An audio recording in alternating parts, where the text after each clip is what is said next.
Remember Antony Blinken, former US Secretary of State, who many felt worked for Israel more than he served US interests during his time in the Biden administration? His tenure as Secretary of State was of utter disgrace. And if we had a rule based international order, this chap would be on his way to The Hague. But despite his shameful track record and image of being an enemy of humanity, Blinken has just revealed something truly explosive. His revelations made on the Christian Amanpour podcast should cause political tremors in the US and across the Atlantic in the UK and Europe. Let's look at the content of what Blinken had to say. He made three important comments. Firstly, he effectively confirmed that Trump and war criminal Benjamin Netanyahu lied to the world to justify the illegal attacks on Iran. Remember how both Trump and Netanyahu has said that Iran had refused to engage with the US on nuclear talks and Tehran was on its way to build atomic bombs? The disgraceful chief of the IAEA, Rafael Grossi, he too had almost legitimized that allegation. Now Blinken says that this was not true. Iran, according to his conversation with EU leaders familiar with their talks with Tehran, had agreed to go back to the enrichment of uranium to only 0.67%. Yes, 0.67% as opposed to 60%, as was being widely reported. Blinken also revealed that Iran had even agreed to subject its ballistic missile program for scrutiny as part of the New Deal in exchange of the lifting of sanctions. I know that before the strikes that were taken, the Iranians were coming to the table, and they had put some things on the table with the Europeans that I think could be the makings of a very good deal, and President Trump could get the so-called better deal that he claimed he wanted when he tore up the original Obama agreement.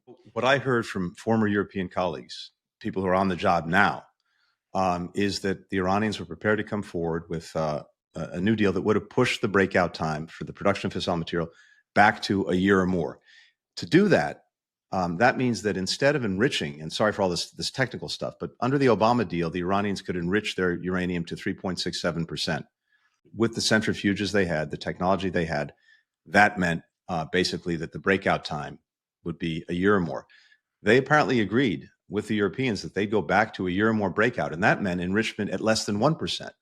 Less than 1%? Yeah, 0.67% was what was at least theoretically on the table. Not only that, they had agreed to engage on ballistic missiles, something that was not part of the original deal. They had agreed to engage on the question of how you might mate a weapon to a missile to make sure that there were assurances against that. Blinken also added that the military action against Iran may now prompt the Islamic Republic to actually work towards weaponizing its nuclear program, as it would bury the enriched uranium even deeper.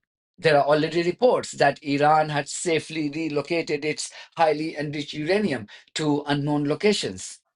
Every analysis that we made, that other administrations made, suggested that if you used the military option against Iran, you might set them back by maybe 2 years, maybe less, during which time they could make the decision to proceed with their program, bury it even deeper underground, and decide at the same time to do something they hadn't decided to do, which was to actually make a weapon, something that explodes.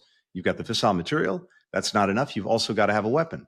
And by the best of our analysis, the Iranians had not made a decision to weaponize. Now the danger is that they'll do that. They'll bury the program deeper underground. They'll decide to weaponize.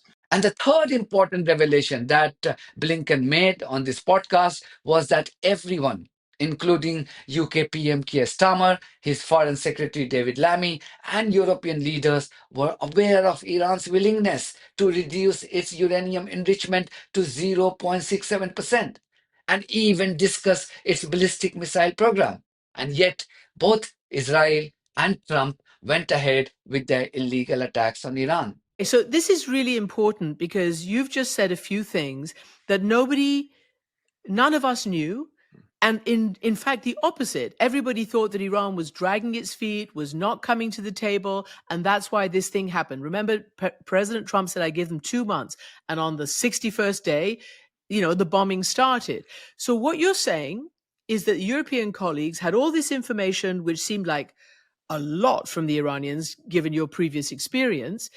Did they share that with the United States? Did the president, did the Secretary of State, did the Israelis? Well, let's just keep it to the Americans for the moment. Did they know that? Look, I can't vouch for that. I don't know for sure, but I believe that the European counterparts who are aware of this have been talking directly to the Iranians, share that information with the United States government. But again, I don't know it firsthand. I can only from the newspapers, we know the British foreign minister came to Washington, met with the president, then went back to the Europeans. From our experience, it would be highly unlikely for the French and the British and the Germans or whomever to be talking to the Iranians and not sharing that with the Americans. it seems improbable. With these facts in mind, it's inconceivable to think how Trump, Starmer, Macron, and German Chancellor Friedrich Merz can escape charges of war crimes for continuing to justify the illegal attacks by Israel and the killing of hundreds of innocent civilians in Iran. This German fascist guy had proudly flaunted that Israel was doing the dirty job of the West when terrorist Netanyahu was busy slaughtering innocent Iranians. Blinken's revelation also raised questions on Trump's role. If you look at the Trump's actions since 2018, when he tore up the nuclear deal signed between Iran, the US, and European countries, only two assessments can be made. Either Trump is a fool who makes impulsive decisions, even on complex diplomatic matters, or that he is an extremely clever guy who has been determined to hurt Israeli interests after being fed up with years of alleged blackmailing by Mossad over the Jeffrey Epstein scandal. You only have to be a fool to make a deal null and void under which Iran could not enrich more than 3.67% uranium. Because by canceling that deal, Trump effectively gave Iran the freedom to enrich uranium to whatever level it wished. Then, when Iran was ready to return to enriching uranium to 0.67%, Trump, according to Blinken, decided to support Israel to launch an illegal military attack on Tehran. On this occasion, Iran was even ready to have its ballistic missile program reassessed. Let's not forget that ballistic missiles were what caused the most destruction in Israel during the 12-day Iranian retaliatory strikes. Once again, you have to be either a fool or have some hidden objective to not accept this offer. Because, as Blinken and many other politicians and experts have said, the military strikes may now have prompted Iran to seriously work towards acquiring nuclear weapons. Now, even IAEA inspectors are not there to monitor the activities. But it's hard to believe that Trump is indeed such a big fool. The other theory being floated is that Trump's actions both in 2018 and in June this year was designed to indirectly push Iran to acquire nuclear weapons to significantly hurt Israeli interests. Many say that Trump is a Christian and therefore does not have the same emotional or ideological loyalty to the settler colony that the likes of Blinken may have for obvious reasons. The fact that the Israeli spy agency Mossad under Netanyahu has allegedly blackmailed Trump using the Epstein files for years may have left a permanent scar on the US president's mind. And he has been working towards avenging this blackmail in his own way. This is a theory that is being floated as an alternative reason for Trump's opposition to any deal with Iran. I find it difficult to reject this theory when I look at Trump's conduct during the 12-day Iran-Israel conflict. I can't remember a single public condemnation by Trump or any member of his administration, even when Iranian missiles were wreaking havoc across the settler colony. He didn't speak when the Mossad headquarters was destroyed. He didn't speak when the Haifa port was destroyed. He didn't speak when the Haifa oil refinery, a lifeline for Israelis, was crippled. He didn't speak when Iran hit several Israeli military bases. He didn't speak when hundreds of thousands of dual Israeli-American citizens were forced to flee via land and sea route. And Trump didn't speak even when the US embassy had to be shut and Ambassador Mike Huckabee was forced to move from bunker to bunker, dodging Iranian missiles. And even when Iran pounded a US airbase in Qatar, Trump was quick to thank Iran for informing him in advance, as he quickly announced a ceasefire. He had then publicly condemned Netanyahu for not honoring the ceasefire deal. But I'm really unhappy if Israel's going out this morning because of one rocket that didn't land, that was shot, perhaps by mistake, that didn't land. I'm not happy about that. You know what? We basically have two countries that have been fighting so long and so hard that they don't know what the fuck they're doing. Do you understand that? And let's not also forget the fact the US never participated, at least publicly, to defend the settler colony against Iranian retaliatory strikes.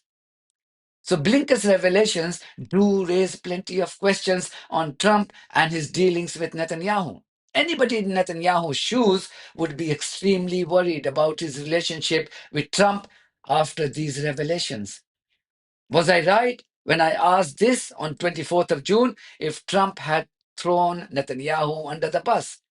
You can watch this video here. Only time will tell. That's it from me. Thank you very much for your support of this platform and our journalism on buymeacoffee.com and Patreon. If you do think that our journalism is worth supporting, then you too should consider becoming part of it. Details are there in the description of this video. In the meantime, if you haven't subscribed to my channel, please do so, because that's one of the many ways you can support independent journalism. God bless you all.